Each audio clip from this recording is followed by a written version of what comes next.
Brian, you got to help me figure out how to do that.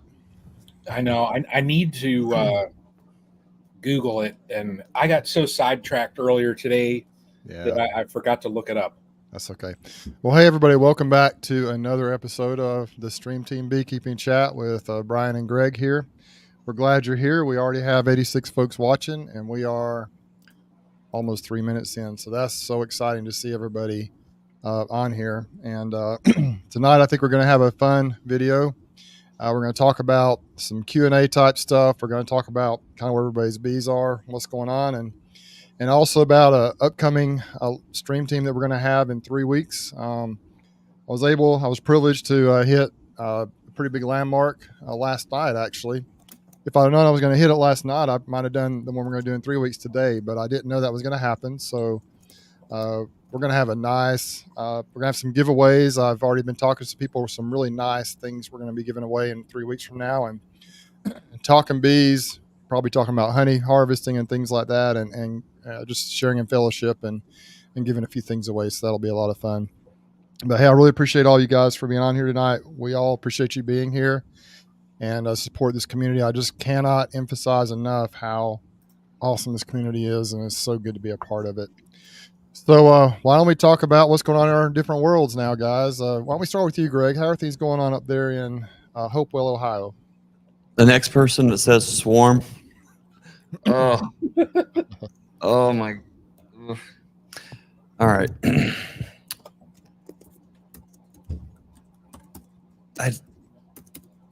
I'll put it this way.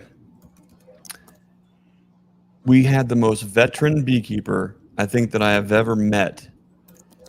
George Reynolds, the Muskingum County bee inspector, was out buying supplies here at the shop. George has an incredible story that I am really looking forward to sharing in the future.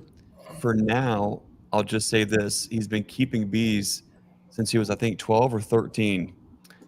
And Mr. George Reynolds is 80-some years old and is still out there taking names and just burning up the rubber, and man alive. So George is in, someone who's been beekeeping for 60, 70 years. It's fair to say they've seen a thing or two, and they've forgotten more than we'll ever know. And so I asked George, I says, George, have you ever seen a year quite like this? And he said, in all my years of beekeeping, I have never seen a year like this. When a veteran beekeeper says they've never seen a year like this for swarms, I think we got to take notice. There are some other things going on top of the swarms, which is, I don't even have the words to say how peculiar it is. Tonight, after the stream team video launches, I've got a short 5-minute video. I'll show you guys exactly what I mean. There are things going on right now that I have never seen before, that I think most folks have never seen before. And if you're not paying attention, you could be in big trouble. I hate to tease it, but check in after the stream team chat. Quick video. You'll be glad you did. Bruce, I don't even, there's like one of those, does anybody know like the Serenity quote? Like it's God grant me, and then the things I can't control, and to let go and all that. That's whatever that quote is probably where I'm at right now, because there is swarms moving into dead equipment. There are colonies that didn't swarm. There are some colonies that did swarm. Did we talk about, I don't think we talked about the tanging that happened. We might have briefly mentioned it. I hope to get the video out. But we had a swarm leave one of our VSH colonies. It goes mid-air. It's a giant cloud of bees. I run out there with the dog's water bowl, and I'm tanging on it. Tang, tang, tang, tang. And the trick is, if you can remember, you guys know the Bee Gees?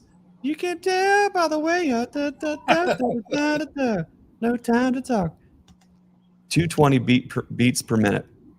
All right. Why is that important? I don't know. It's just when you're tanging it, you're rhythmically doing it. These, to use Bruce's language, these jokers, They caught a huge gust of wind above me. They went down the hillside. They came right back up, right over top of me, and I'm tanging away to the Bee Gees. I kid you not. Those jokers fell out of the sky and they hit the ground.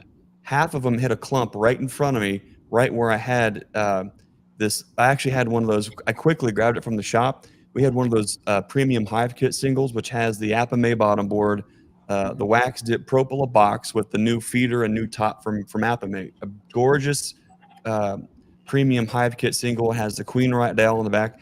I grabbed that thing. I run out there. I set it down. I tang. Half those jokers fall down right in front of that thing. Here's what is crazy.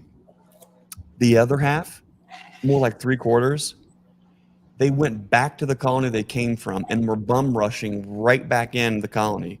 So we put the brakes on the swarm and then threw it in reverse. I've never seen that.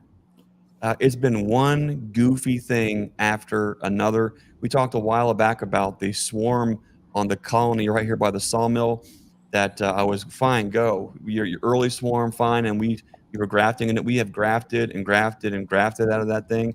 End up using it as a virgin queen bank. So we've got virgins to inseminate. Just goofy stuff where that thing swarms, it comes back, it swarms, it comes back. And nobody knows what's going on. There's swarms all over the place. There are reports of swarms everywhere. And to top things off right now, it's a good thing you guys can't smell me, because fellas, look, I'm not going to tell you how to live your life, and I am not the guy to give you romantic advice, but I'm just going to say, might not be a solid move to use Bego as aftershave. I did that today. Oh man, it's all I can smell is Bego. It has that, that really wonderful cherry almond peanut butter barf kind of a smell that no matter what you do just doesn't go away. Anyways, Bruce, what's going on here? A lot, so much stuff, but I think I might be out of my mind on Bego fumes at the moment. But anyways, we'll talk about a lot more as we go on here. Brian, what's going on with Castle Hives in Lordstown, Ohio? Here's your quote, Greg, right there. God grant me the serenity to accept the things I cannot change, the courage to change the things I can, and the wisdom to know the difference. That's excellent. That is That is 2024 season kickoff quote. That is right there.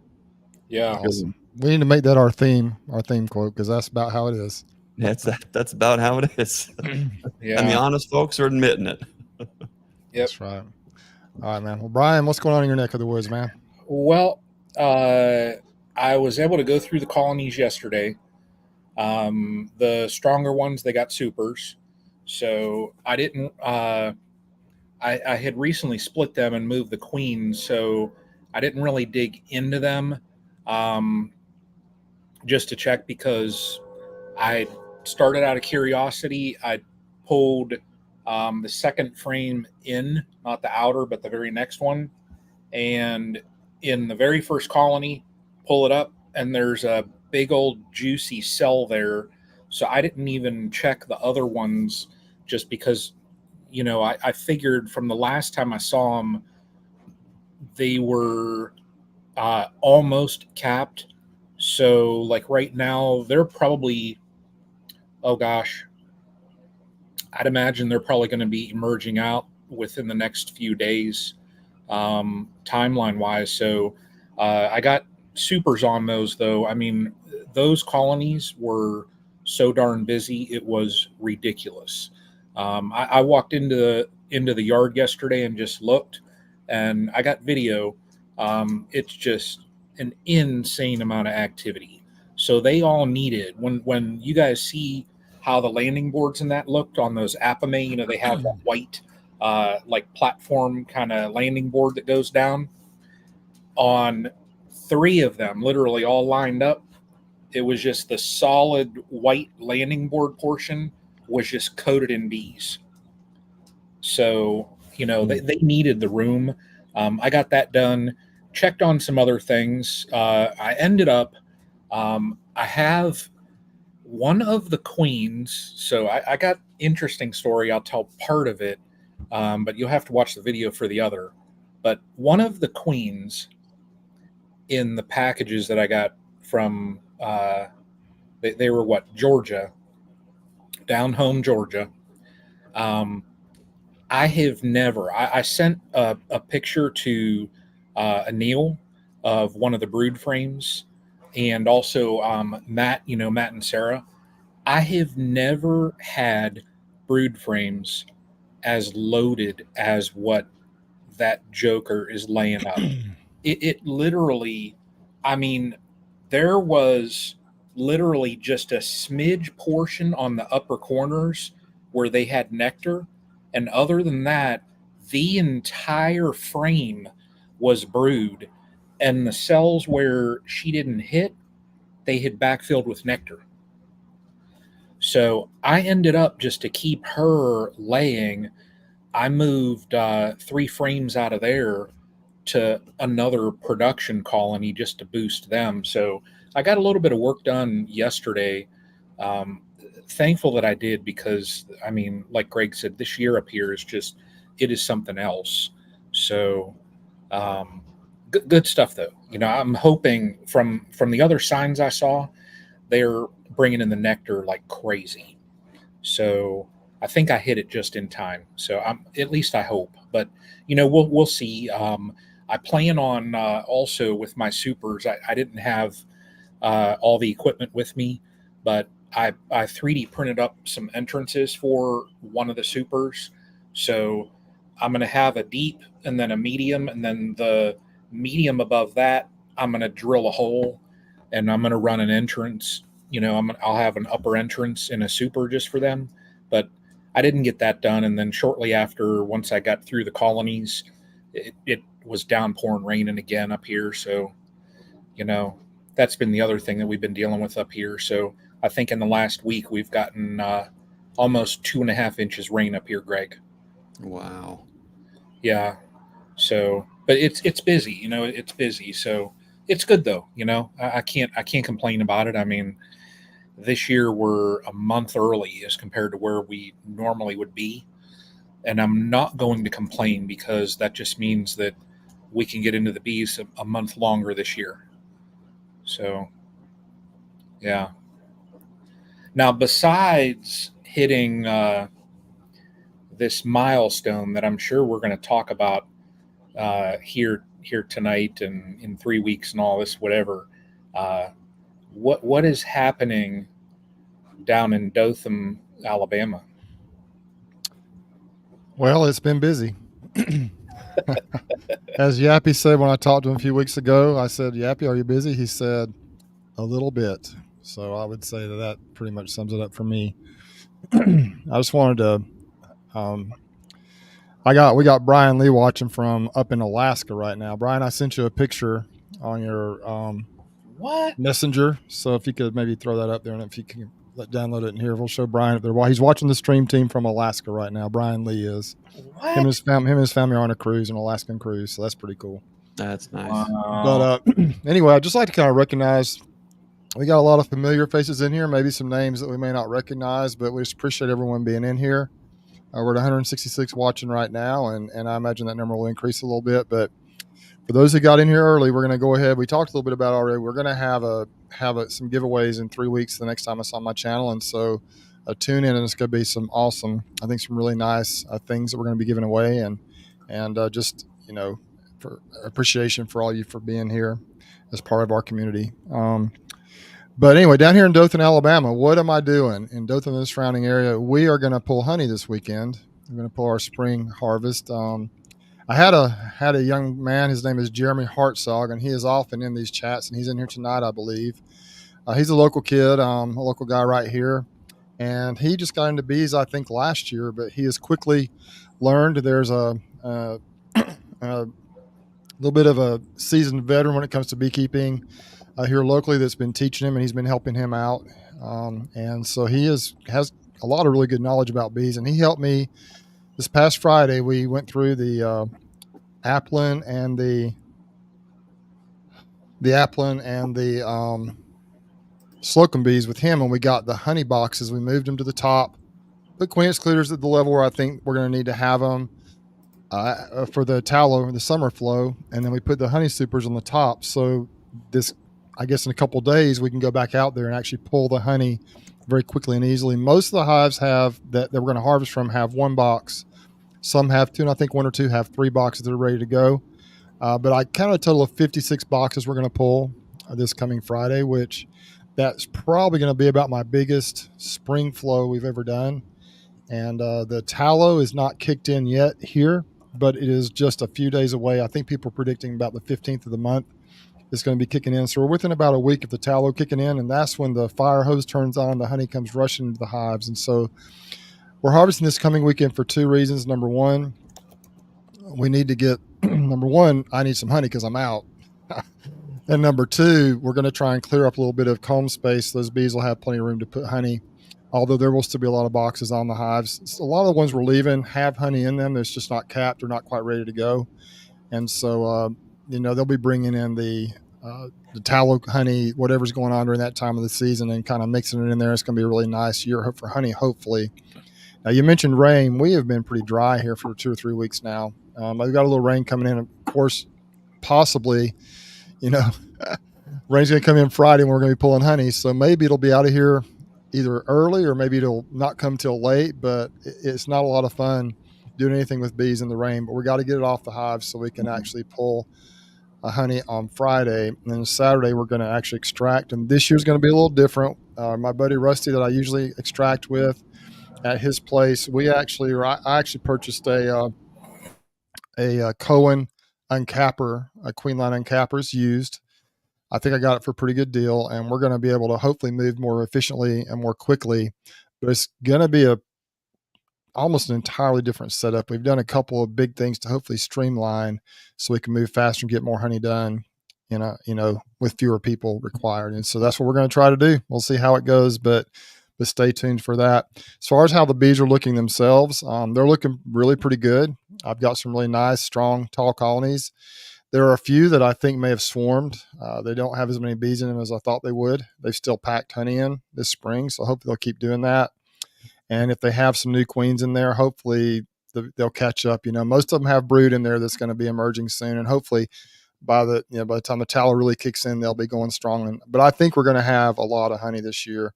I think I have somewhere around probably 180 to 200 boxes on colonies right now, and I'm hoping to fill most of those up. So it's going to be something. But that's kind of where we're at right now with the bee season here in Alabama. It's been a lot of fun. As you know, if you've watched the channel, you've seen I've done a lot of things. I've tried to go back to the basics with a lot of things. I haven't been doing a lot of crazy, unusual stuff this year. I did some pretty standard splits. The one kind of fell back to some of my traditional ways of doing splits with some queens that were mated early in the season, and they've been doing really well.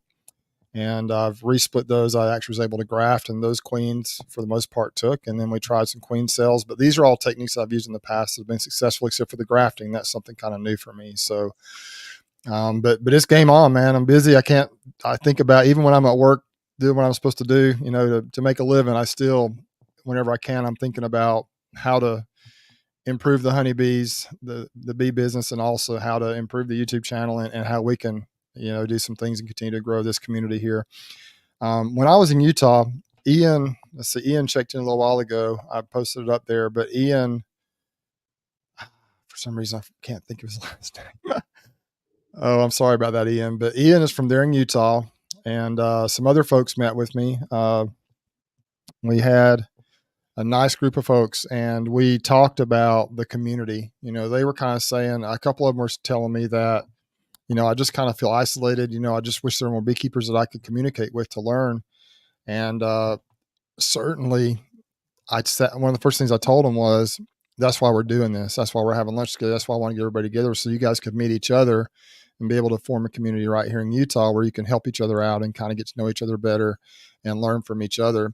There's all different levels of experience in the beekeeping that were there with us. We had some folks that had been doing it for a few years, and we had some that were pretty brand new at it, and kind of everything in between. We had 6 of us there, and so it was kind of cool to see them kind of come together and get to know each other a little bit. So really, I still say that this YouTube thing, the stream team, is all about the community. Yes, it's about bees, but really, as Greg always says, the bees are the conduit to the people, and I truly do believe that. It's definitely come true with our stream team chat and with all you guys. And so that's where.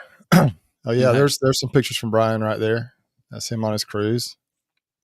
Check him out there. Him and Andrew. There they are up in Alaska. I didn't realize they were going to Alaska. I guess he told me that. I was thinking, for some reason, I was thinking it was Caribbean, but Alaska. I've always wanted to go to Alaska myself, so that's pretty neat. Brian, if you're listening, is that Ketchikan, and is that what is that Prince Albert Sound right there? Look at that. That's cool. And that's awesome, man. I'm here talking away, and I got my mic muted. Jeez. Gotta turn it on, Brian. Be able to hear. Great photo of the whales there. Look at that. Yeah, that looks amazing. That picture right there is something that's on my bucket list. Yeah, that looks amazing. It's really cool, especially when you're up on a boat right at the head of the glacier and you're sitting there and you just watch it. You just to see all that and hear all that, just the amount, the percussive crash when it hits the water. Mm-hmm. Man, it's so cool, and it's so beautifully blue. It's really cool. I was this close to going up and working in Ketchikan for like 6 weeks, but it was like 4 weeks after I got married, and I called home and I was talking to Tara and I said, work is looking for people to go to Alaska. And she's like, oh, wow, cool. And I said, well, I'd have to stay up there for like 6 weeks. And she's like, you're not going to Alaska for 6 weeks. So, because it's, to get up there, it takes so long. And, to travel back, they said it's impossible. So when you go, you just got to stay. So it ended up, I think the people that went up there were like the single folks that didn't have any responsibilities at home. But yeah, one day I'll get up there. That'll be an amazing trip. It's a beautiful place. I've been up there a few times and almost got eaten by a bear, but that's a story for another day. Nice. I've never been, and it's something I've always wanted to do. What I really want to do is go up there, either Alaska or just somewhere up north, and I want to see the Northern Lights. Yeah. That's always been one of my things I really want to see, and maybe one day I'll get up there. Yeah. Yeah. Before we move on, I wanted to kind of talk a little bit about the names of the folks that I saw out in Utah. I saw Ian Casper. I talked about him a little bit. Glade Sessions, Utah Bee Man. He's got a YouTube channel. Jonathan Mackley, who's a little more experienced. He actually is kind of a decent-sized sideliner up there in Utah. We have, and I think Glade is pretty much in that sideliner category as well. We had Jason Egan and his wife Emily were there. It's a really good time. And then we had, he wasn't able to eat with us, but Brecken Barker is a guy that I just got to know a little bit while I was out there through messaging. And he just, a super cool guy, sent me a hat and a bottle of honey and a nice letter. And I just appreciate all you guys. Nice. So it was a lot of fun out there in Utah last couple of weeks ago. But anyway, so I did also want to mention, I wish I had sent these pictures to you before, Brian, but I had the opportunity, and I'll have a video dropping here in the next 2 or 3 days whenever I can get it out with all the crazy stuff going on. But was able to meet with, go down to Lynn Warren's place down in just across the Florida line, just south of Cottonwood, Alabama, down there. And Lynn has bees in the hive, the Endura hive from Greg, and they are doing extremely well. It's 8-frame Endura hive. They were in double deeps in the Endura hive boxes, and then a medium. And do you have it pulled up there, Brian? I don't know if you have it pulled up or not. But no, okay, I sent you a video. Picture. Well, you keep sending stuff to my personal Facebook, and I can't check that. Well, I sent it to your text, the one of Brian Lee. But anyway. Oh, yeah. So, and then I sent you a video of Lynn the other night. There's Brian out there. He's having a tough time. You can tell right there. Man, look at that guy. Watching the stream team, though. He's watching us, though. So that's awesome. That's Brian, we'll keep you in our thoughts and prayers. Yeah. But anyway, so Lisa went down there, and if you remember the video back when Lisa Gowan was at my bee yard down at Slocum in the woods, she has a hive tool and a smoker, and she's not afraid to use it. And, that queen, it was one of the Hawaiian queens I had that I didn't split. Obviously, Lynn has it, and that colony is just booming. She's got at least an 8 frame deep of honey on the top of that thing. Hey, Lincoln, come here. Come here. I got somebody I want you to meet right now. Wow. Who do we have there, Bruce? You want to come to TV? Uh-oh. He doesn't want to do it. Oh, well. He gone. Okay. He's being shy, but that's my little grandbaby. He's here with us. But that's cool. Anyway, so Lisa's bees are doing well. They're super calm and everything is going good. And so that was a fun experience to go down and check there he goes out with her. Yep. There he went. He was curious until I went to pick him up, and then he decided he didn't want to do that. So yeah. But anyway, enough about me and what we're doing here. I thought it'd be a great opportunity tonight to just do some Q&A stuff. Brian, why don't we start going through that? We talk about it quite often, and we usually answer a few towards the end. But I thought we could just dive right in. If you want to ask a question, there's no way we can guarantee that we'll get to everyone's question. But I think, we've got some time. Why don't we just kind of start knocking out some questions here or there and just see what we come up with. So, Brian, why don't we go to the top and see what we have here. We can start off with this is a really good topic because people are probably experiencing this right now. Yeah, that's a good one. How long after you buy a mated queen do they start laying? Greg, you're the mated queen guy. I'm going to give the worst possible answer. It depends. It depends. Let's see. Do I have... look, hold on. So I would say before the queen master, it depends on do you have drawn comb? If there's a colony with good drawn comb, I've had queens when they're released start laying right away. But it does. It just depends. Yeah.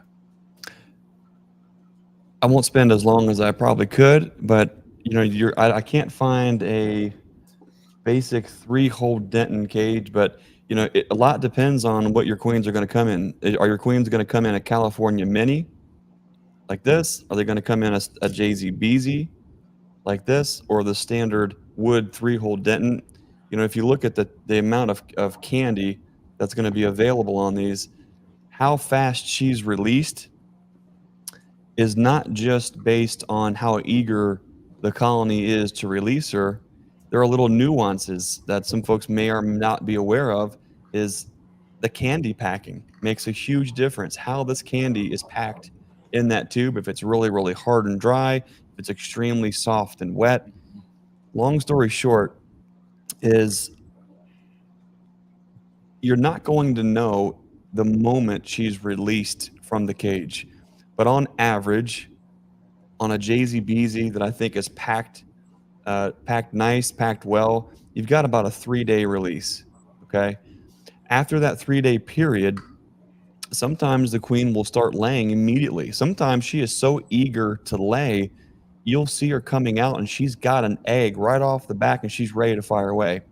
It gets into a very interesting conversation that I know I've had with Yappy on more than one occasion, is can a queen lay an egg through a JZ-BZ and then the workers grab that egg and drag it into a queen cell?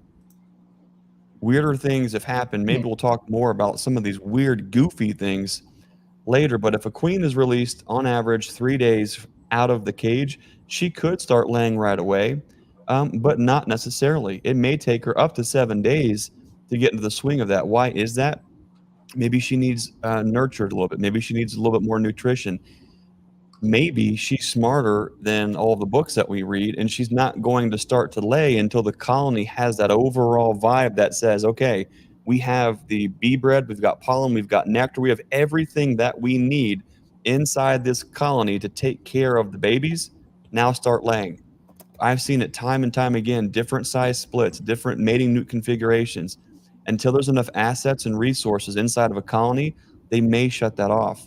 And when you get into a flow time of year, most of the time when she's out after 3 days, she'll be laying within the first 3 days of that. So typically a week from the time that you install your new mated queen, you typically are going to start to see eggs. But that's not always the case. It can take a little bit longer for Why are all those reasons? That would be a long, drawn out thought tank kind of a thing. But on average, I would say from the time that you install your queen, you ought to start seeing eggs 7 to 10 days from that point in time at the latest, unless the colony is not quite ready. Bruce, what do you think? I agree. It's just, I think everything you said was spot on. I pretty much say ditto to that. I do think that they start laying pretty quickly once they're released if it's a mated queen. Now, I do know that with virgin queens or with cells, it can vary. There are a lot of variations, but with mated queens, it seems pretty consistent once they get released. As long as the colony has the resources and the bees needed, I think they get busy pretty quick.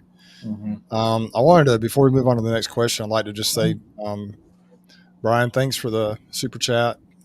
It's been awesome.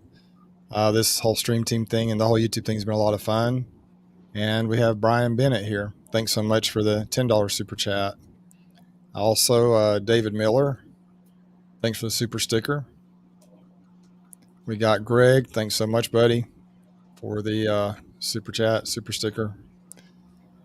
And here's a question. I'm going to go ahead and roll with this one. It popped up right here. We got thanks, NYK Honeybees, for the $10 super chat question.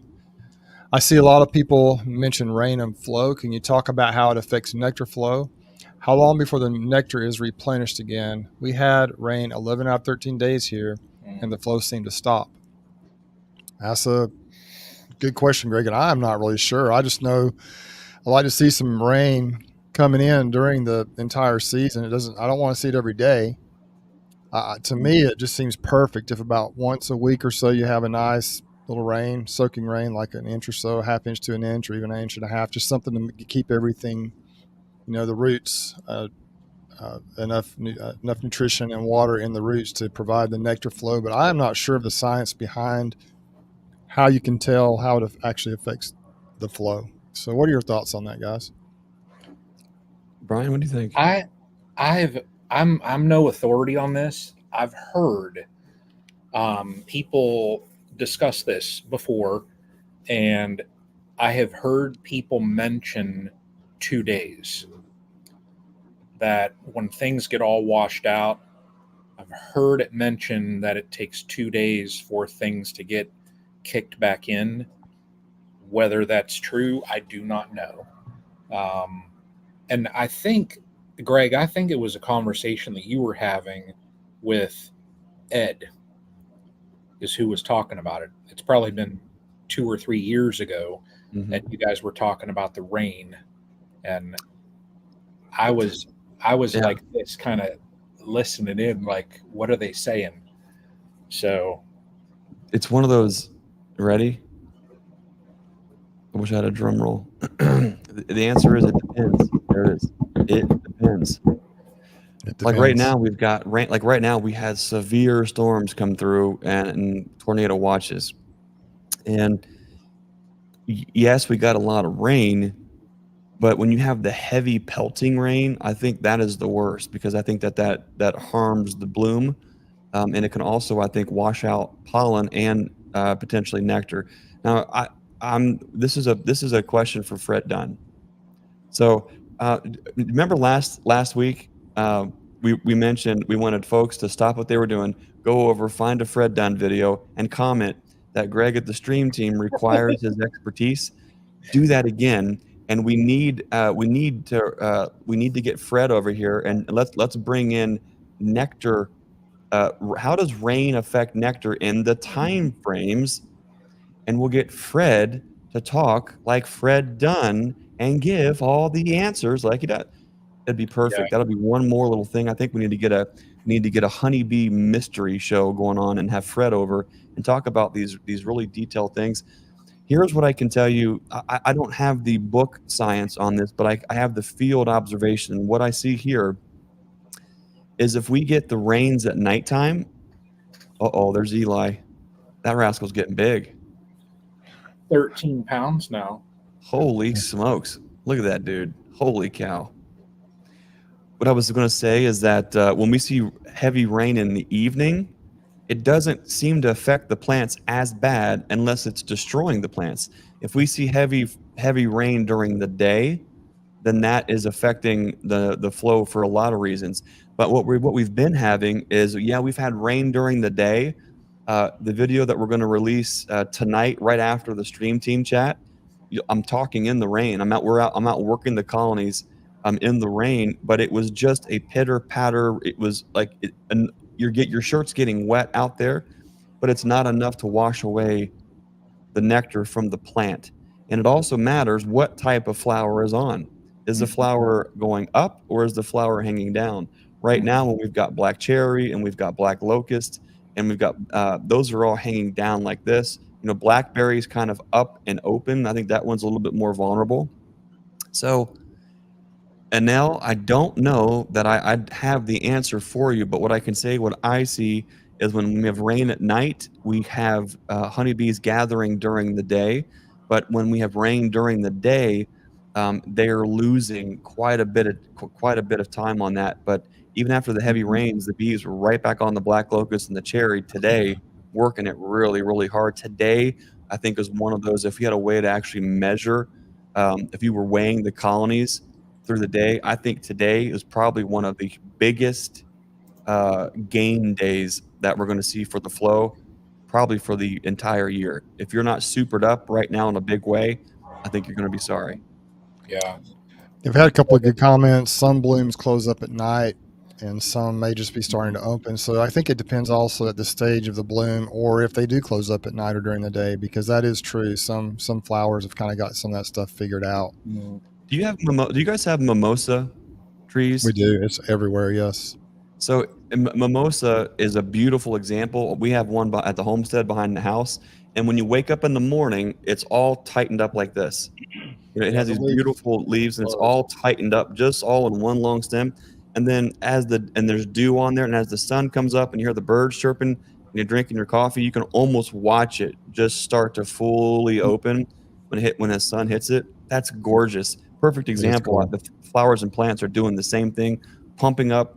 But how long? What is the hydration cycle from soil moisture to flower production? That would be a fun one to try to understand. And every plant has their own strategy, so it is interesting.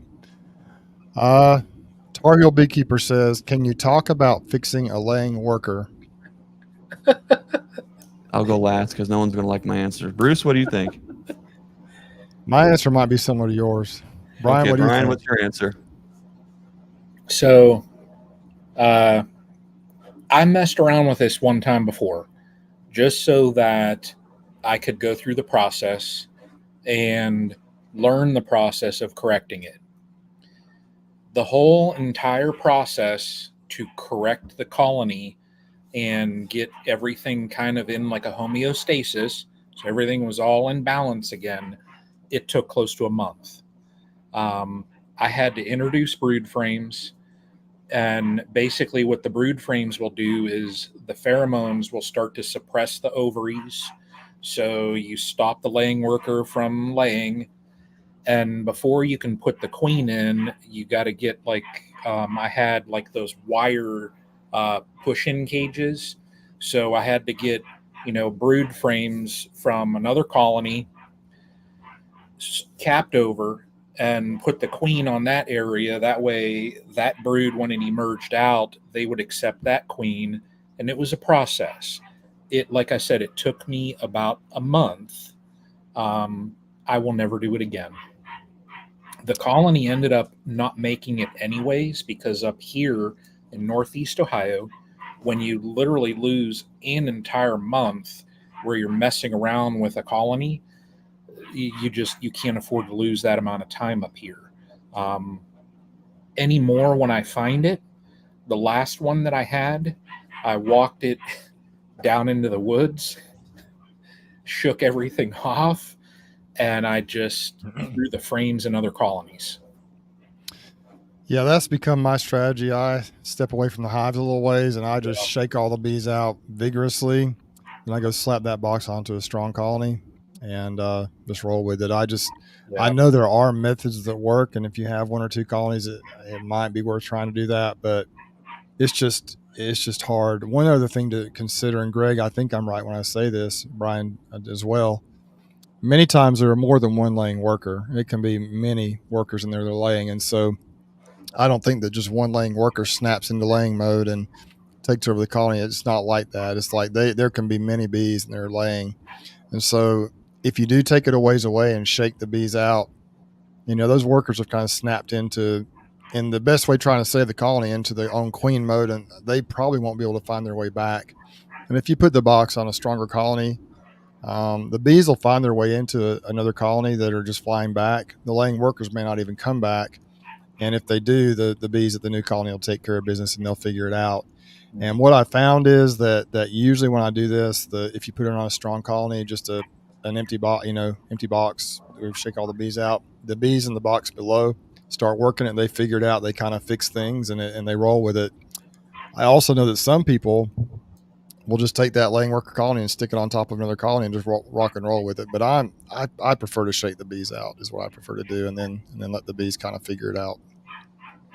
I think if folks are, when you're having a laying worker situation, I think the conversation, I want to throw something out there. Maybe look at it as asset protection.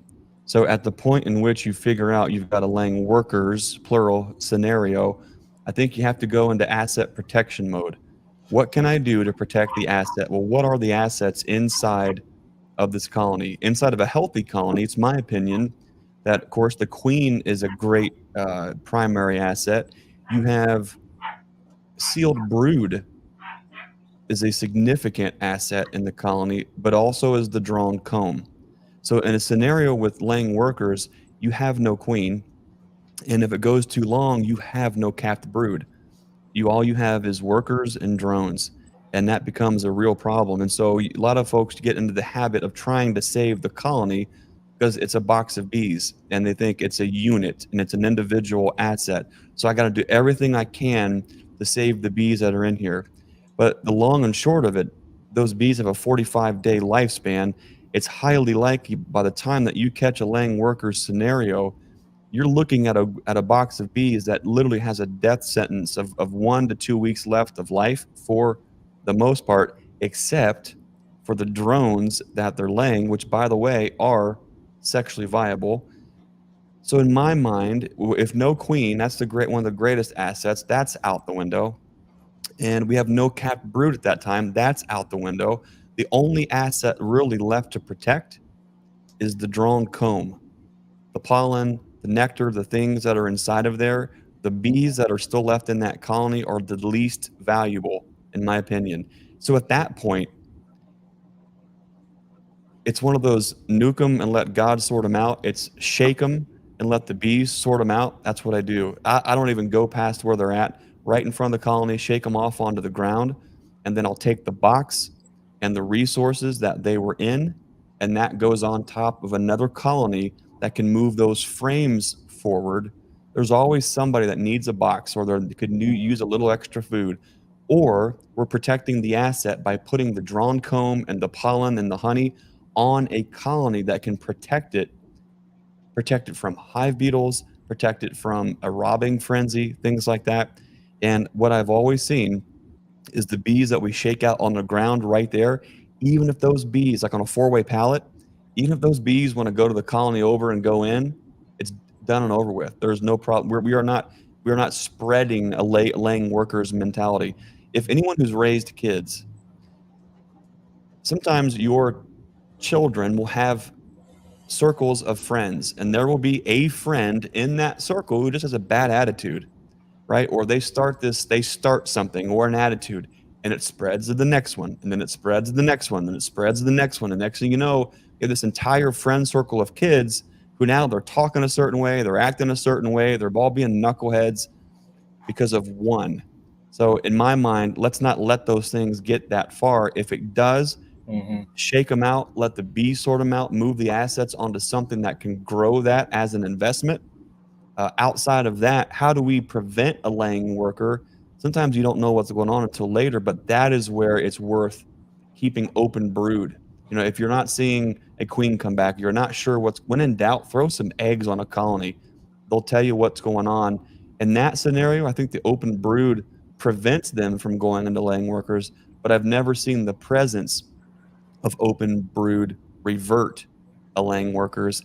And if we have tried it for years and years and years, the only thing that we ever seen possibly work was a queen cell. But the problem is, by the time you've got laying workers, typically all your cat brood is already emerged.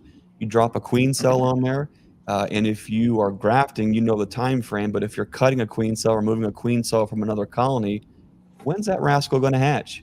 You don't quite know. If it was going to hatch that day, you've got up to a 10-day mating flight window on average. It can be up to 5 weeks. We've seen it. You have 10 days for a mating flight. A week after that for her to start laying, you're getting into another 17-day time frame. By the time there is a queen that's even mature enough and mated to start laying inside of that colony to write the laying workers scenario, the bees in the box have likely timed out, and they're going to start diminishing quickly. And now it's hive beetle magnets. Now it's a robbing frenzy. So is it worth really trying to save laying workers? The bees in the box aren't the asset. In my opinion, it's the comb. Move it onto something that can move it forward.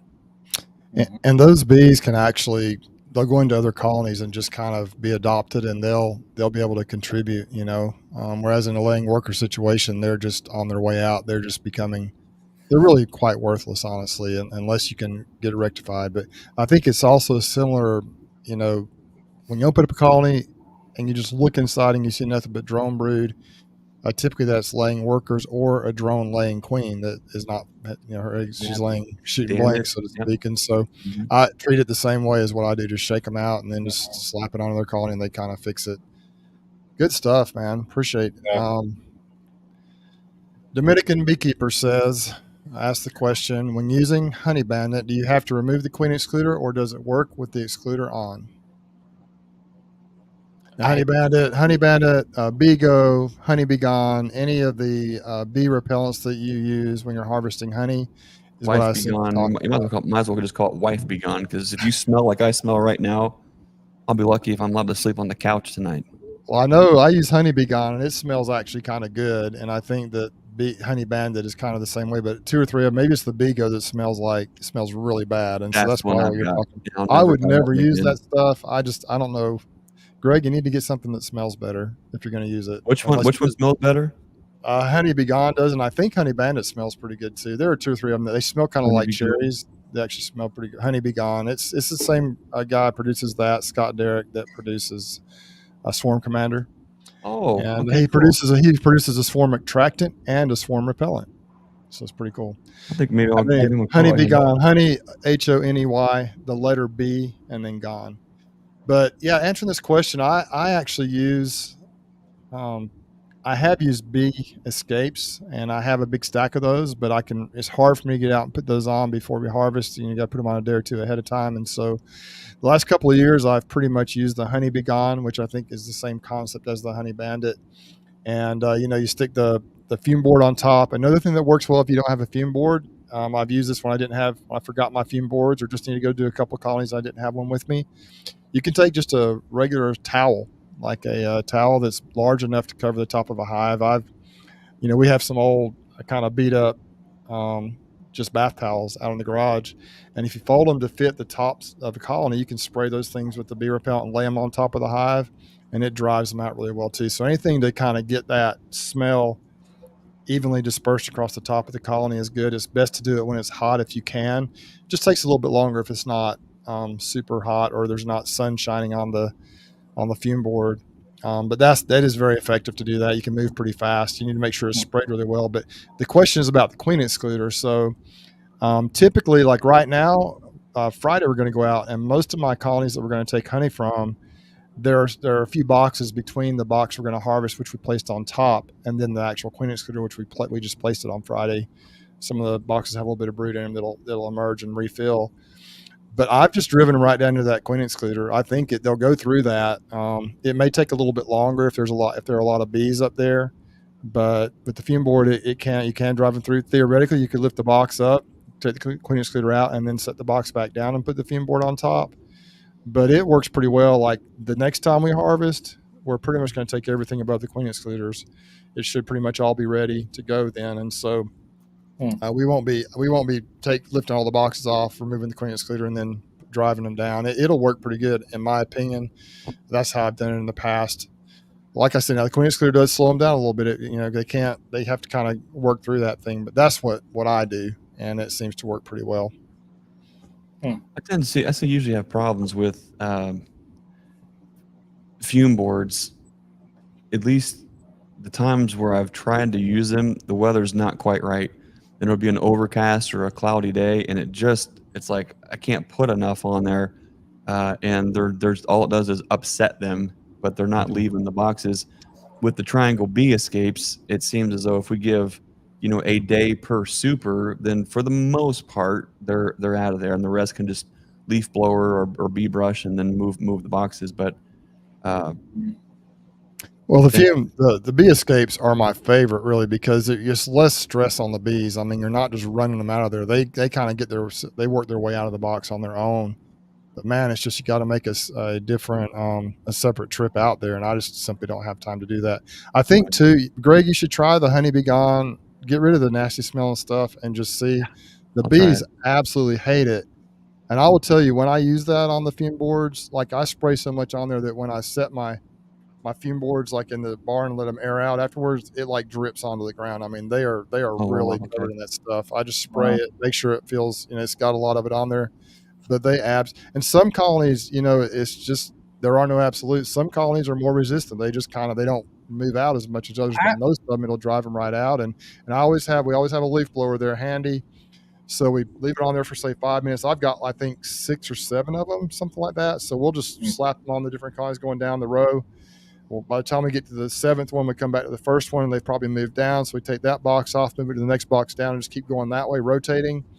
And but if we happen to have a box that should be clear and it's not, we tip it up on end and we just blow all the bees out towards the front of the colony so they can fly back in, take it and go. And it goes really fast if you have enough bee escapes, and if it works extremely well in the sun, though. That's the best way to do it, is if you're out there in the sun.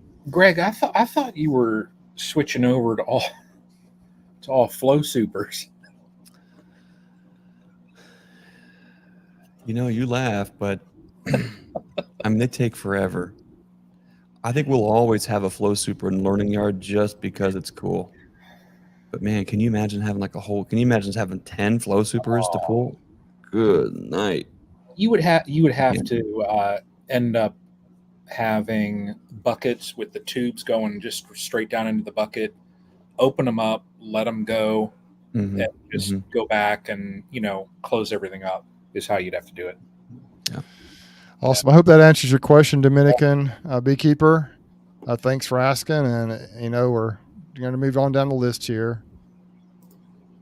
Scott Boring says, I have 2 hives, 2 deeps, and 1 super. They are filling the deeps completely and leaving the supers alone. What do I do? Or what to do? That can be a problem. Yeah. $1 million question. Brian, I guess we need, go ahead, Brian. So typically what I'll do when I want them, now the question I would have is it just bare foundation, waxed foundation, or is it drawn comb? If it's drawn comb, I've never had a problem with them going up. If it's foundation that they're working on, you can under super. I'll put a box above them that has some drawn out, almost capped out honey on it. And if it's not all the way capped out, it's going to pull them up because they're going to want to finish that, and they're going to get working, those supers. I've had times just like that, though, and I've played around with a couple different things, and like that flow super, that's one thing that I couldn't get them hardly to touch. No matter what I did, they wouldn't touch it. I've run into those cases, though, where certain colonies just it's almost like they're stubborn. It's difficult sometimes. So, Bruce, what do you think? That can definitely be a problem. And I think context is key, as we talk about a lot on here, and that it does depend upon if it's comb in there, if it's foundation. If you're a brand new beekeeper and you get a package or a nuke and you drop it down in an 8 or 10 frame box, And you feed them, they fill out that first box, you slap another box of foundation on there. It just takes time, and but eventually they'll fill that second box out. Same principle, I guess. What, 80% covered in bees or 80% drawn out? You put Yeah. the third box on and go on up. But now, if you have, for example, maybe you have two deeps that are completely packed out, it sounds like this might be the case. Sounds like they've done a great job there. What a lot of people tend to do is they'll slap a queen excluder on there and then start adding boxes like honey supers on top. And most of us have heard the term a queen excluder equals a honey excluder, but I found that that can be the case, or if played right, it doesn't have to be the case. And so what I typically do is, I'm blessed to have a lot of comb, so I can put comb up there, get the bees working above the brood box, and then I can come and add a foundation in between. Or even if the comb's above it, the bees want to store that honey, and they'll go across the foundation, put honey in the comb above, and then they'll start drawing out that foundation. But if you're a new beekeeper and you don't have that option, the best thing I know to do is to go ahead and put that foundation on top and let the bees start working it. And then once they're up there working it, then put your queen excluder in, and then they'll be more likely to draw that out. But it just takes time. And it seems like there are always colonies that just don't want to put honey up there. And so they may even get up to like two deeps and maybe start working that third box, and then they start packing honey going back down, and they end up getting honey bound. I'm not sure why some bees quit going vertical and they want to start coming back down. I'm not sure why they do that, but some colonies will do that. And so you got to kind of keep an eye on them. I have an issue with that every year because I don't go into the brood box much after I stack them up. So when we pull all the honey off in that summer harvest, invariably I'm going to have some colonies that all have very little brood nest because they've looked packed out with bees and they've packed honey, and then all of a sudden they kind of get in trouble. And I do lose some colonies every year because of that. So I have found though that with my honey stuff, my honey production, I use queen excluders. I'll let the bees start working those upper boxes, get up there, be comfortable, come back later, add queen excluders in above the brood nest, and then if there is a little bit of brood up there, it'll emerge. They'll backfill it with honey, and then I can take that in the future, and it seems to work out well. But sometimes they just won't go through an excluder up on foundation. Unless they've started working that box first. Another tactic I've used is above a queen excluder, I have some sort of upper entrance, whether it be a stick in the corner. If it's an apple colony, you can open the entrance. But what I found works really well, Randall Carter does this, Gus Mitchell does this, and I've seen some other people do it. I've started doing this, is you can take the box, at least one of the boxes, maybe the top box on your stack, move it slightly forward enough so there's about a quarter of an inch in the back of the box. Slide the whole thing forward. For some reason, the bees, they may use that as an upper entrance, or it may just be ventilation, but they love it when you do that. They'll be up there defending that and guarding it, and they just really pack the honey in. I'm not sure if I think they just come up from the bottom, but for some reason, they tend to like that. And maybe with that upper entrance, it draws them up. They know they have to defend that, so they just start working it. But that's a strategy I've used also to help in my situation with my honey production. Mm-hmm. I think you guys about summed it up there. If the question is, Scott, is it in your two deep setup, what's in the top deep? If that is all honey, I think what I have personally have had success with is just to under super the deep with a medium or two, and put an excluder over the bottom brood box and let her rip. You got to, of course, make sure you don't have any eggs up in that top box. But if they've packed it all with honey, which sometimes they do, then that's what I would do. One thing you have to kind of consider is what I've seen here, and Scott's a buddy of ours. He's in our neck of the woods. What we've seen here is if the flow comes in too hot and heavy,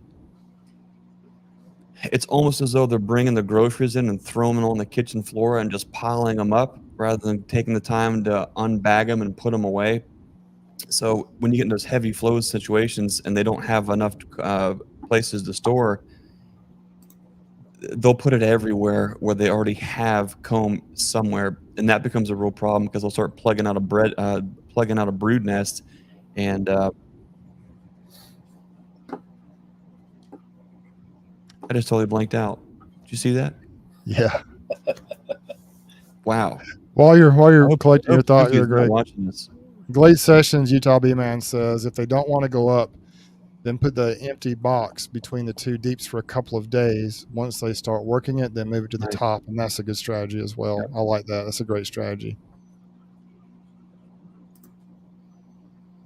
Before we go on to the next question, just want to thank everyone once again, and I wanted to once again, for those who may have jumped on late, just on my personal channel, all of our channels are growing thanks to all you folks out there all in this community, and we're all kind of moving towards some landmarks. But I just hit a big one for me. It's been a long time coming. I started my YouTube channel in 2014, I believe, and we just hit 25,000 subscribers.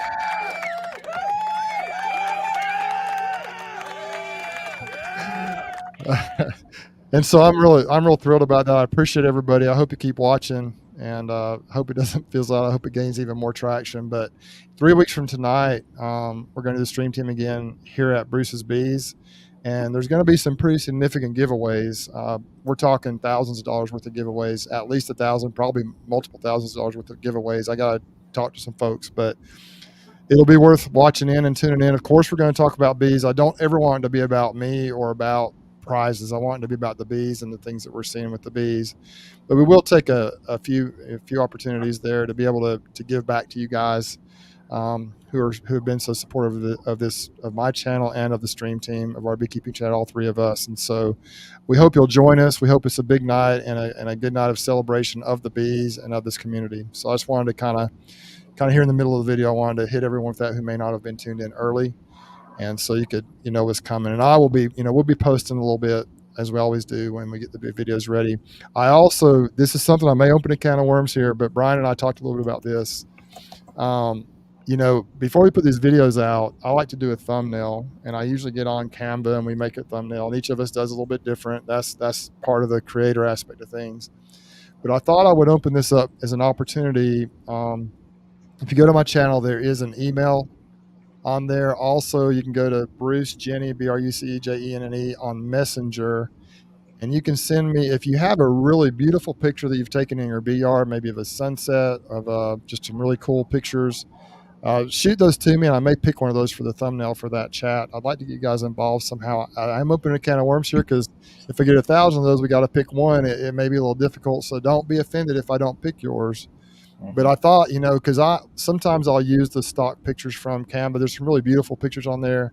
And the one for tonight was a picture I took out of one of my videos when Joel was down here helping. I just could have took a snapshot, a still shot of that. But I see you guys post on your channels and on your social media. I see some really pretty pictures that you guys are putting on there.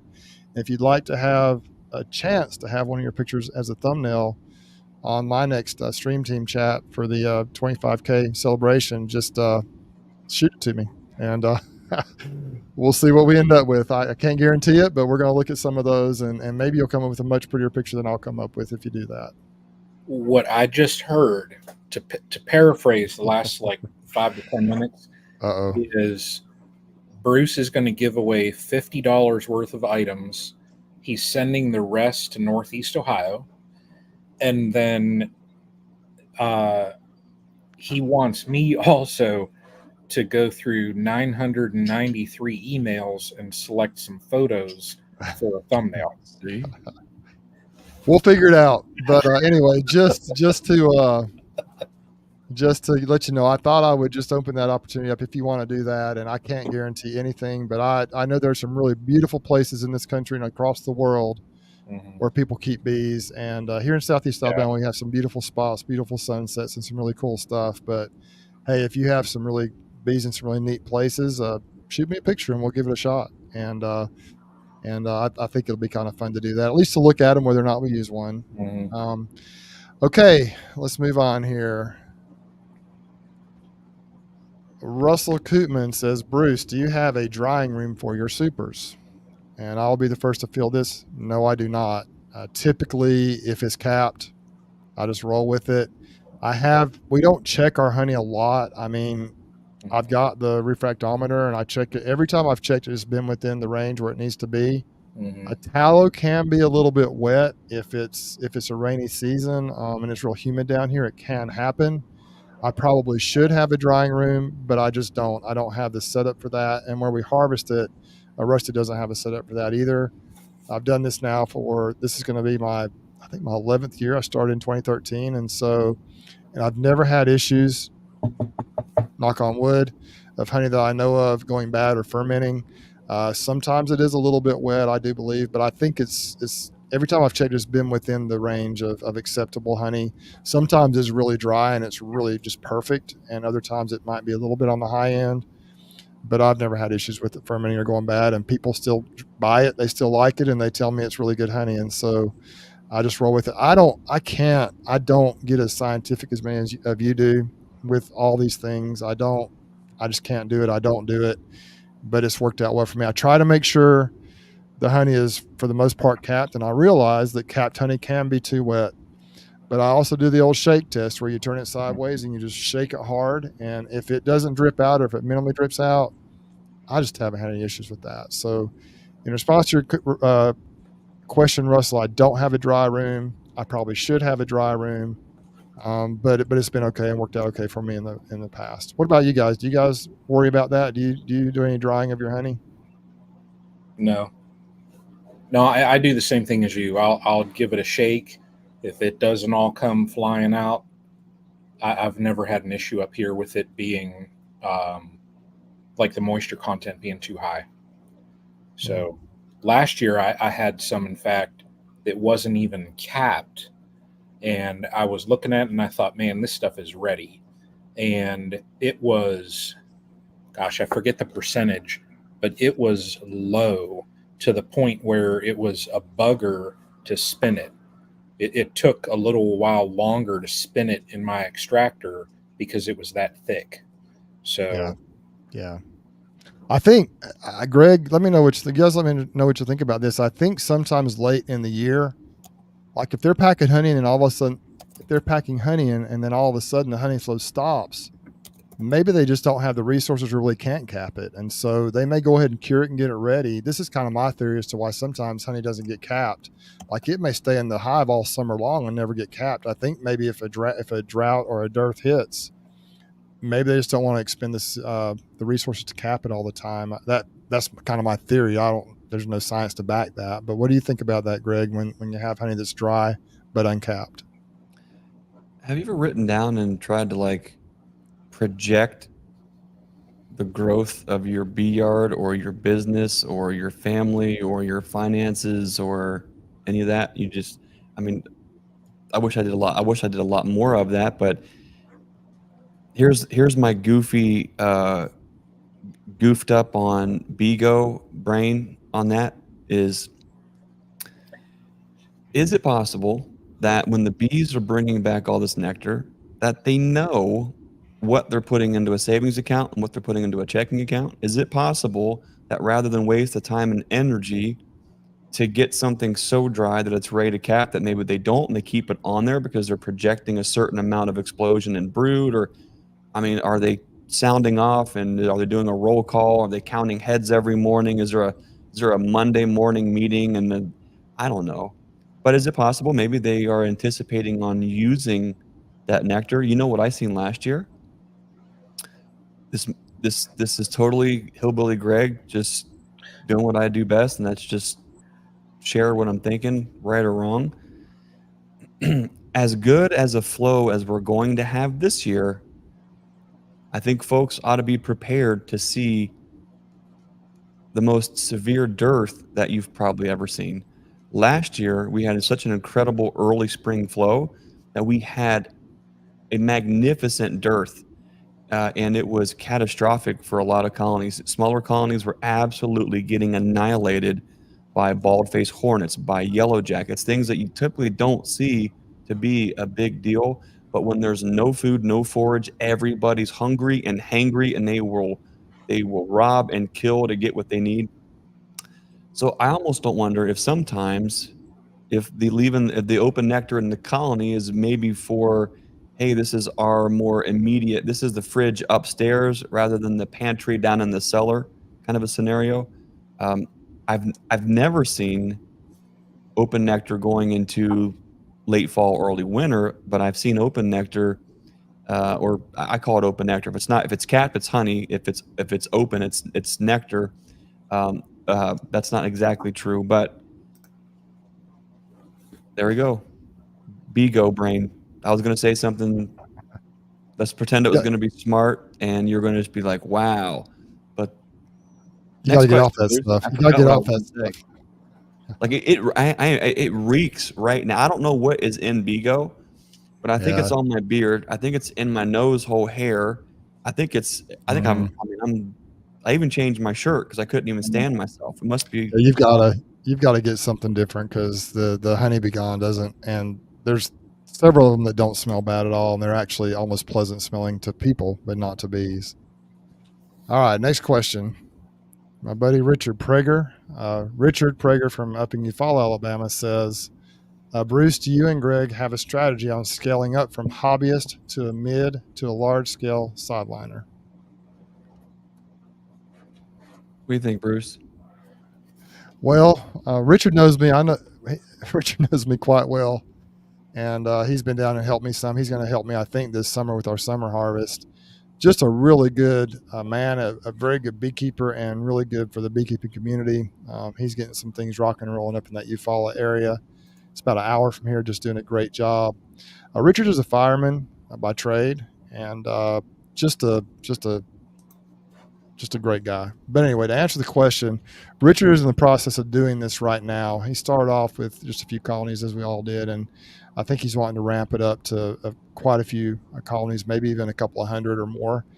And so that's why he's asking the question, I'm sure. But Richard, as far as I'm concerned, for his strategy, my strategy was I got my first 2 hives, opened them up, and was addicted. Then I got 2 more. Ended up with 6 after my first year, and then I said I'm going to grow as fast as I can, as quickly as I can, and just hit it both guns a blazing. But by doing that, I was also very careful not to overextend myself financially. The way I've grown my operation is, I've made enough money to pay for some more equipment, which allows me to grow with some more bees. I've built some boxes. I've built some nuke boxes and different things as I've gone along. I've tried to get good deals on equipment and frames and so forth. And I've been able to slowly build it up using strategies to draw comb, which comb is like gold, as we all know.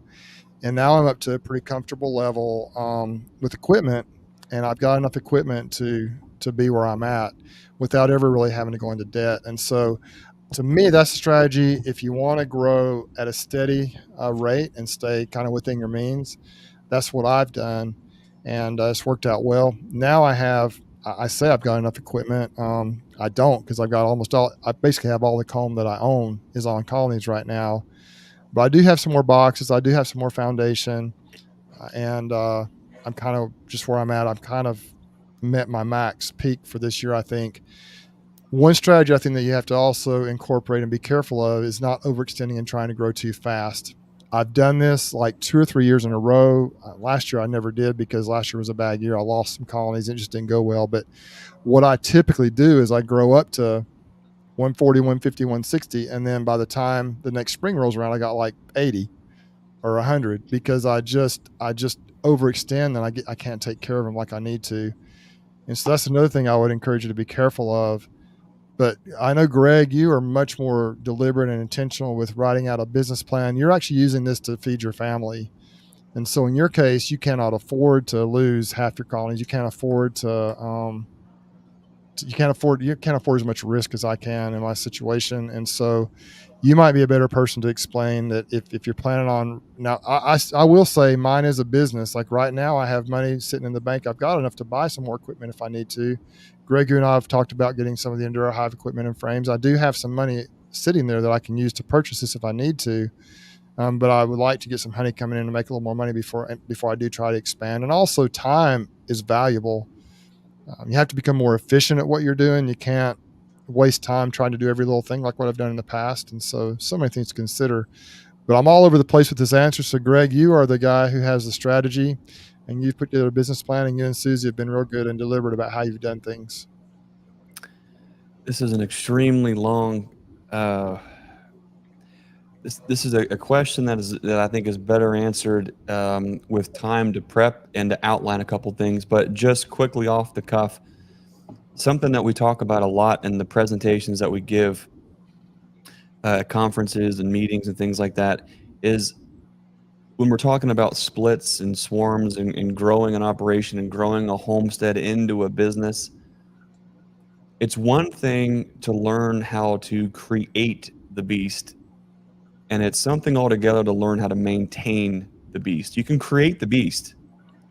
Once you learn how to do one successful split and you realize that it takes this plus this equals that, you can do that over and over and over again with the resources that you have on hand. And if you run out of resources, you can buy singles, or you could install packages, or you could split your colonies out. There's a million different ways to grow, but it's something altogether to learn how to maintain the growth. So getting the growth itself is pretty easy. You have either experience or you have input that can get you growth, but to maintain the growth is something really that you can never, in my opinion, successfully do without experience. Scale is one of the things that will determine itself and will humble you every single year until you realize that, okay, I can only grow this much. I should only do this. And then we'll have a potential extra abundant yield that if we find that we are in through the season and we have all this extra yield at the tail end, now what do we do with it? Now do we split colonies out? Do we unload a bunch of honey? What are our goals here? Can you grow a bee yard 2, 3, 4 times? You can grow a bee yard sometimes 5 times. Can you afford to do that? Can you afford all the boxes, all the frames, all the top covers, all the bottoms, all the feed? But more importantly, can you afford to lose them? And this goes back to one of the things that I learned from Chris Werner when Bob and I were down there visiting and shooting that video for the Florida Beekeeper series on Bob's channel. Is, Chris Werner was pretty upfront with this, and was saying, don't take any colonies to the almonds that you are not prepared to lose. If you financially can't take the hit, if they don't come back, then don't take them there. So when Bruce, prime example is, you gotta, what is your adversity to risk? Richard, this is a really, I probably need to wrap this idea up, but scale will find itself. You have to learn how to maintain the beast that you want to create, and don't grow unless you can absorb the hit or the loss, because there was always going to be something. There was always going to be a bigger bear in the woods than you anticipated every single year. There was always something that'll have its teeth in your hindquarters, and you're trying to figure out how to shake it off. That's growth. It's painful, it's bloody. That's what it takes. But the basic strategy is going to be so dependent on what you're comfortable with, as far as, do you get a loan? Do you take on debt? Do you grow within the income that the bees are producing? Do you have income coming from somewhere else? It's a very long conversation, but the point that I want you to remember is it's one thing to learn how to create the beast. It's something altogether to learn how to maintain the beast. And until you learn how to maintain each step you take, you're gonna learn the hard way. And believe me, that's one of those ask me how I knows. That's me. That's Bruce. That's anyone who's ever gone to 100 colonies or beyond. I'd like to add here too. Flower Street says here, and it's a really good comment here. We've maximized our value added products too. That's a big part of our business model. Yeah. And so it really just depends on what you want to do. You can make a fair amount of money in business with a fairly small number of hives if you maximize everything from those colonies. If you figure out how to make that money. If you're more comfortable just selling honey or selling bees or whatever, if you have something you specialize in, it may take a little bit of a bigger operation to make that money. So you really just have to figure out. It's one of the most customized things out there, I think, because everybody's going to do it just a little bit different. Ian did a video. I've mentioned this in past chats we've done. One of my favorite videos Ian did years ago is called the Canadian Beekeepers. Ian from a Canadian Beekeepers blog. He said it's called the 10-day rule. And I can't really explain it near as well as he can. It's not a long video. It's maybe 5 or 6 or 7 minutes. But if you look up Ian Stepler or a Canadian Beekeepers blog and you type in 10-day rule and watch that, it will tell you it's a good rule of thumb. If the concept is right in my mind, it has something to do with the fact that, if you have a task to complete with your bees, whether it be mite treatments, splits, honey harvest, winter prep, whatever that task is, feeding the bees, you have like a 10-day window. And if you can't get it all done within 10 days, you're going to start losing bees. And so I think that, I don't know if that's just a beekeeping principle or a farming principle in general. And what he says in the video, if I'm not mistaken, is that, you can grow as big as you want. Like I could go out there and split all my colonies tomorrow. Well, I couldn't do it tomorrow, but I could do it within a week. I could split all my colonies, and I could order queens. I could go from 110 or so, 120 that I have now. I could double that. But can I maintain those colonies? And if I'm a 110 colony beekeeper, I can grow 300 colonies, but I'll end up a 110 colony beekeeper because I won't be able to keep them healthy and strong, and I'll lose back down to whatever I can manage. And that's one thing that's been humbling to me, because I love to grow, and I see myself growing. And then every single year I get kind of humbled back to where, and hopefully that average is increasing to where if I want to increase a little bit, that's okay. But I just have not been able to keep 160 colonies alive through winter because I have too many and I grow too fast. And so this year I'm trying to be more careful and more vigilant. I'm trying to do a better job this year. Last year I really just overextended myself greatly. I did a lot of things that were not real smart at the wrong time of the year, at least for me, and I paid a heavy price for that. So this year I've been trying to rebuild and go back to a lot of the basics. And so that's a great question, Richard. Guys, we might need to just do an interview sometime, maybe get some folks on here just with us and just talk about that. Maybe we could have Richard come on there and talk to it with us. But that's a great topic. We could spend an entire chat talking about just that thing. And many of the people in this live chat here want to do something like that, and many don't, but it's an interesting conversation to have either way. Brian, do you have any comments on that? I know you kind of stay at the small scale beekeeping thing, but do you have any thoughts on that? No, I mean, what you said is spot on, because if you expand out and you don't have a plan set, you're going to get humbled very quickly, and you're going to end up with the number of colonies that you're meant to have.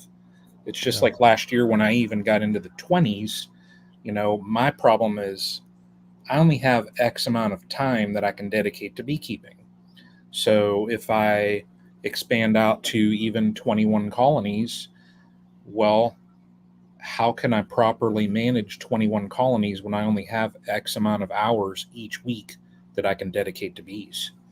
You can't do it. Yeah. And you end up having colonies run into issues. They're not managed properly, and you end up having deadouts. So yeah, there are some really great comments here in the comments section. DC had a really good one on there. Bruce, while you find that comment, one of the things that I'd learned from one of the smartest businessmen that I've met, Jeff Johnson at Premier Bee Products, one of the early interviews, and it's something that Susie reminds me of constantly, and it's something that I try to remind myself of constantly. But when I asked him, he talked about his story from RN and being an RN, and then drug rep and coin car wash, and all the things that he did, motorsports, and then all those things. Is when you ask someone like that, what do you attribute to being successful? Like where's the gold nugget that you could share? And one of the things that the more we grow, the more I see how crucial it is. But what he said is plan your work and work your plan. That is extremely simple. Plan your work your plan. Think about that. That's a really big deal. And a lot of folks, I'm seeing trends where homesteaders and beekeepers, they feel like they want to turn their beekeeping into a business. And I mean this lovingly when I say it, but it's not going to work for everybody, because there are the best beekeepers out there that are the worst businessmen, and there are the best businessmen that are the worst beekeepers.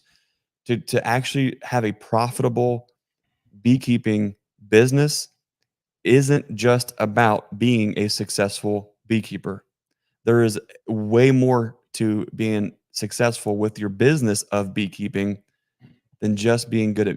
Yes, you got to have beekeeping products, the bees and the wax, or whatever it is that you're doing with the yield the bees are producing. But if you can't figure out how to sell it or what it's worth or how to price it or where is your market, how do you get that information out there? How do you ship? How do you sell? How do you pack? It doesn't matter. And so the business aspect and the people aspect, that's not for everybody.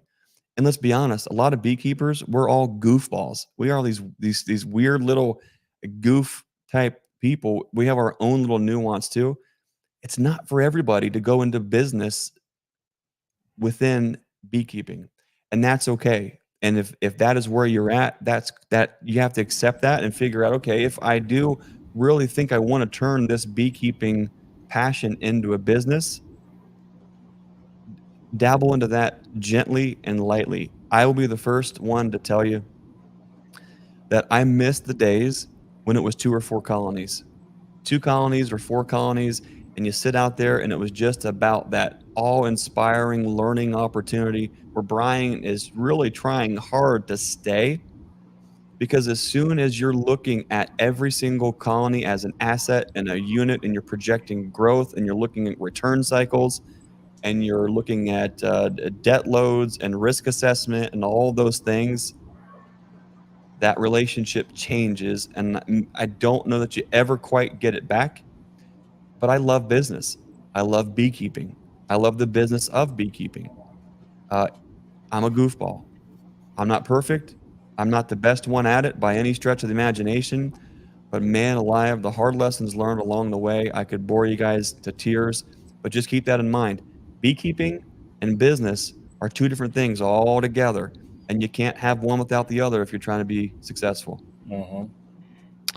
That's right. I wanted to kind of I highlighted a couple of comments here that really go along with that. Well, I thought I starred them. Oh, I popped it up there. I didn't star them. I popped them up there. So let me go back and fix this because I had an order on to do things. Anyway, technology, man. Sometimes I'm not very good at it. So DC's B says, know your season before you try growing too much. If you don't know your season, growth is much more difficult. And that kind of piggybacks on what Brian was saying there. Well, actually, Frank's B says, the more you own, the more you own, the more it owns you. A wise old man told me that. And then Brian from Flower Street Farm Bees says, that's right, Greg. I learned how to keep bees well. Then I learned how to run a business, and both are essential. Absolutely. And so and then Hell Hive says, know your niche and stay in my lane, or stay in your lane. And so those are all things to consider. And with all those comments to me basically say, you got to learn how to keep bees before you can try to grow. What I did, and I still tend to do this, I understand bees better. What I did in the beginning is I thought I was good at it. I kept some bees alive. And so I just went like a racehorse and just sprinted towards growth. I grew as fast as I possibly could without really having a good foundation in my beekeeping skills. And by doing that, I did grow quite quickly, and I grew up to where I am now. And now I can maintain 80 to 100 colonies pretty well now. And it doesn't seem like it's hard work, but I can do it. But I think it's more wise, honestly, to start off with, get to where you can manage 10 colonies or 5 colonies, 10 colonies really well, and to where you can be efficient with that, and then bump it up to the next level, wherever that is, 15, 20 colonies, become comfortable with that and successful with that, and then grow that way until you ultimately reach the goal where you want to be. And so many different directions that question could go. What a great conversation it's been. Let's see. We had we have comment or question from John Bethke, I think is how you would say that. Have any of you with Apomay hives noticed if the walls get covered in propolis like a standard wood hive? Brian, what do you think? Yes. Greg, what do you think? I've never seen it. I've never seen at least here, and we have like propolis monsters. I've never seen on the inside sidewalls. Now the top, the frame rests and the top Yeah. of the boxes, oh my gosh, absolutely. But I've never Yeah. seen them go to town and put a layer of propolis on the inside box walls. I get it. I get it more like it's scattered. It's not a complete sheet, but it's scattered. And like what Greg said, where they do like to propolize inside of those apimays, and I have to scrape it out every single year, is on the frame rests. It they end up with so much propolis there that you have a hard time fitting the frames in. Yeah. So I end up every Yeah, single for year sure. I can sit there and scrape it out, and it's a huge clump of it. So That's consistent with what I'm seeing. They just propolize the heck out of those frame rests, and really anywhere there was like a crack or like a yeah, indentation in the structure of the boxes, they'll propolize it. I think some of mine have even propolized the screen on the bottom the quite a bit, and and the so dials. they'll propolize around the entrance. So Yep. sometimes it's hard to open and close the entrance, and so, but they may do that in such great quantity there because it might be a little more difficult for them to put on the smooth surfaces on the edge.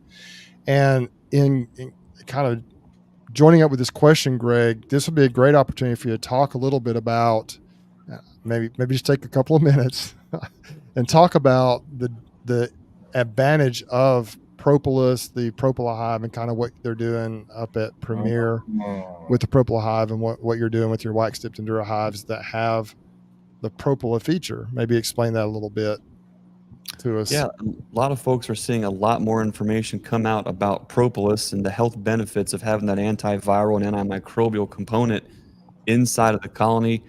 There are those who have said it way better than I, ones that have done the research, like Dr. Marla Spivak and Dr. Mike Finstromi, the folks at the USDA Bee Lab. There are so many. Fred Dunn has talked a lot about this too. There is something special and unique about bees in natural cavities, where what they tend to do is create an envelope inside of there where it is just layered and slathered with propolis. Why are they doing that? Why are they going to all the extra effort and time and energy and resource to do that? What testing and research has found is that colonies that have more of a propolis envelope inside of the colony tend to be healthier, tend to create more brood and have higher yields. So what Premier has done is they've created a box that mimics the inside of a bee tree, and it's not quickly wire brushed. It's not just scratched up. It's deliberate distressing inside of the box walls that mimics the inside of a bee tree. And what we're finding, what folks that are using the boxes are finding, is that the bees are creating an enormous propolis envelope inside of the colony that more mimics a bee tree, but we're doing it in a standard Langstroth box. To me, that is really cool. There are a lot of things that we try to do for our bees: prebiotics, probiotics, supplements, feeds, all these different things that are helping with their nutrition, helping with their gut health. But there are things that we can do within the box itself that can contribute to a positive gain with honeybee health, and that's where the Propola box comes into play. I've got one up here on the shelf. They're here on display in the shop. You can see them on our website. You're going to see a lot of videos coming out with folks sharing their experience with it. But the inside of the box, it's just layered full of propolis, and I think that that's special when we can find ways and find things that are actually helping the honeybee health, that's built into their own structure. To me, that is really cool. That's a net win. It's a big deal. And so what we've done is we've taken those boxes, and with our Endura Hive wax dip process, we're wax dipping those inside and out. So those boxes, no rot, no paint, no hassle, going to last a very long time. And what we've actually found is that the boxes that we wax dip, they're creating a propolis there sooner and a little heavier than just a standard painted box with the fresh pine inside. Although it has the propolis finish on the inside, for some reason they're going to the wax dipped first and pulling propolis and just creating a huge envelope inside of there. Why is that? I really don't know. It's a bad comparison. But what comes to mind to me is when we were painting drywall and you put that heavy primer coat on first, followed up by paint. It's beautiful. It's smooth. It's quick. It happens right away.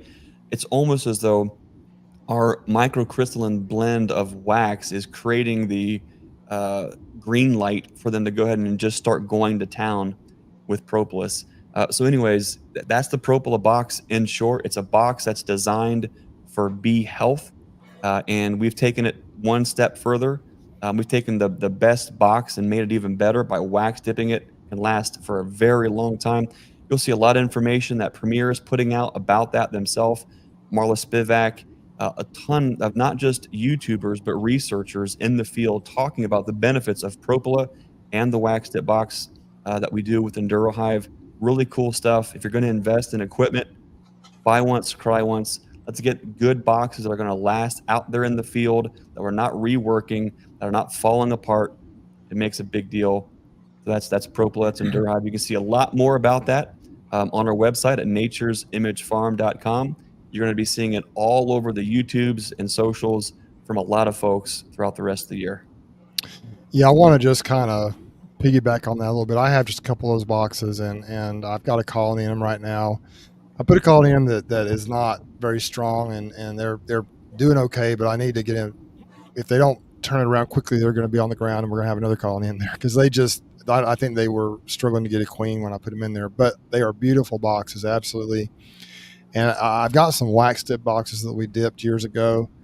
Didn't know what we were doing. I mean, we had a blend and we kind of were trying to figure it out, and they have not rotted at all. I mean, and it's not using the formula that you use. And so I'm a believer in the wax dip boxes, and my hope is that as I replace, thanks so much, bada bing, bada boom, over in the Netherlands. But my hope is that as my current boxes, the painted boxes that I have, the regular standard wood boxes begin to rot out and I replace them as I have a need, my hope is that I can order those from you, Greg, and continue to roll forward with that and have boxes last me the rest of my life, and maybe on to future generations or other beekeepers that either buy my business out or that I donate my stuff to as I get out of the business where I'm too old to do it. So I did want to go back and just review and tell everybody thanks again who donated some super chats. Brian, thanks for the super chat. Greg or Brian Bennett, thank you. We got David Miller. Thanks so much for the super sticker. Greg, thanks so much. I appreciate it, guys. MKY Honeybees, thanks for the $10 super chat. And Scott at Twin Creek Bees, Twin Creek. A Beagle is wafting up into the screen there. Thanks so much, Scott, for that super chat. Really appreciate it. Anyone, I did want to hit a couple of items of business here before we kind of shut this thing down. Once again, last night on my channel, I hit a big landmark for me, 25,000 subscribers. I know too that Brian and Greg are growing their channels as well, and it's because of all you out there in the comments in the community. Thanks so much for that. We got Lynn here, Lynn Warren, my Hives for Heroes mentee. I was just down at her place a couple days ago. Beautiful hive in one of your EnduroHive, in some of your EnduroHive equipment, Greg. Her bees are doing extremely well. So thanks, Lynn, for the super chat, their super sticker, I guess it is.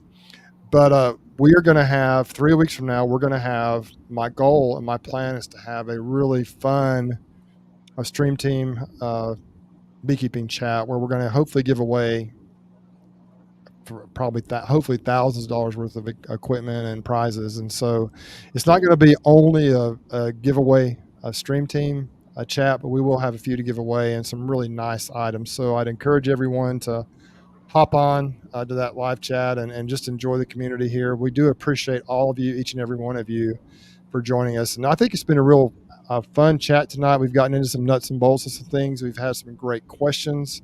And I want to do more of these question and answer type things in the future. We usually do some at the end, but tonight we were able to spend most of our time talking about and addressing questions. Greg, you mentioned a comment. We pulled it up early in the chat here. I want to go through this comment again because I think it means so much. Freedom Apiaries. Can't forget Freedom Apiaries. There it is, 25 bucks, 25K. Thanks, Pat. Really appreciate it. Thanks so much, Pat. Let's come back to this quote. Thanks so much, everybody. I wanted to go back. All right, time to get serious now. Settle down, guys. Okay. All right. Did somebody say get serious? Sorry. That's all right. That's okay. That's all right. We looked up this quote. Greg mentioned it early, and we were talking about this is very important, I think, in anything we're trying to do, whether it be bees or just in life in general. It says, God grant me the serenity to accept the things I cannot change, the courage to change the things I can, and the wisdom to know the difference. And I think that's a very wise quote, and we need to, I think all of us should incorporate that in our lives. I don't know who the author of that is, but it is a really great quote. And Greg, I appreciate you mentioning that to us. And I hope we can take that, the things we've talked about tonight, the questions that have been answered, or the ideas we've tossed around, we've got to, each of us, let that percolate in our brains a little bit, think it through and then apply it in our own way. And that's one of the beautiful things about beekeeping is we can get on forums like this. We can talk about stuff like this, and then we can all utilize it and try things in our own operation and see if it benefits us. And my hope is with my channel and with these streams and with everything I'm doing is if I can do something that can help one person maybe get just a little bit better. And if I can also learn from you guys, that it's worth doing. It's worth doing. And so that's one reason I really enjoy doing it. So here in Southeast Alabama, this weekend is honey harvest weekend. Our spring honey crop is coming in for two reasons. Number one, I mentioned before, because I need some honey. I'm out of honey. And number two, because I need to create some room for our tallow flow, which hopefully will be extensive this year. That's the goal. That's the hope anyway. You never know for sure. And that's kind of what we're going to be doing. We have a new setup. It's going to be completely different, really, the way we're going to do it. We got some hopefully more efficient equipment that can help us streamline things, require less people, and be less physically taxing on us. And so that's the goal. We'll see how it goes. Richard, my good buddy up there in Follow, thanks for the super chat, man. I really appreciate you and your friendship. And so that's what's happening down here in Southeast Alabama. Brian, why don't you tell us what's going on up there in the Cleveland, Ohio area, and then Greg, you can bring it home. Gosh, I'm getting things kind of close to where I want to be at. I'll probably within the next, I'd say, a week or two, the colonies that I split, once I see signs of a queen in there, I'm going to end up shifting excluders and just getting things kind of where I want them at to try the single brood. Things are moving along nice, though. I do need to, gosh, my honey building is a disaster. It is literally a disaster. And I'm sure both of you know how that is. I mean, you're going through and you're just grabbing equipment and you're setting stuff on the ground and shifting stuff here to grab this. And so I'll get things in order, though. But things are moving along. I got a video that when I went and added supers and checked things out yesterday, I got a video that I'll have coming out. And then I have a hive that I was sent that I was asked to do a review of. So I'll have that. And when I do that, I have the lovely hex hive that is 100% complete that's sitting right over there. I'm just going to do that at the same time, just kind of like here's two different hive setups.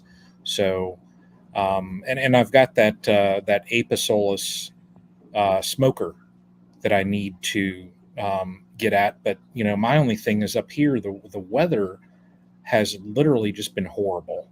So when we have a day like yesterday, when I got out of work, it was straight over and do bee stuff. I didn't want to film videos on boxes and smokers and stuff because I had work to do in the bee yard, and I ended up running out of time. So that's my kind of, it's been my hold up here is just the weather has been horrible. So, it's moving along though. So, I'll get there, but looking forward to it. So, and Saturday, I'm going to see that Joker. So looking forward to that going down. It's always fun going down to Greg's. spending some hours at his place. So looking forward to that. Great. Well, this Saturday is the big learning yard kickoff. We've had some.